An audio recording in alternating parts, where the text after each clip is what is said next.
Saturday, another signage to install dito sa Global Print Advertising Corp.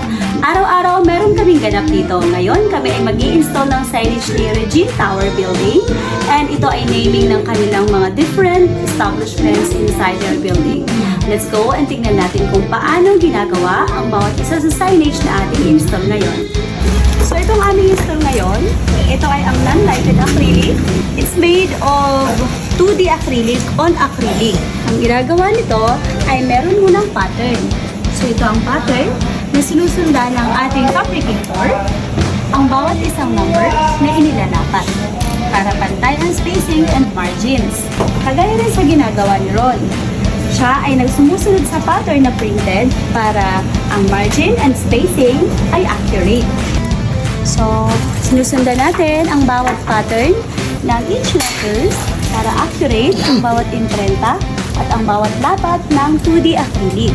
So, ito yung mga signage na ating i-install for today's video.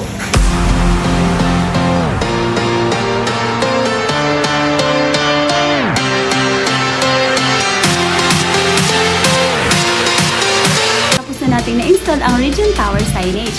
Dito sa Global Print, kaliliit ang detalye ay binibigyang pansin namin at binibigyan din namin ang bawat detalye kaliliitan man ng signage ng aming mga client.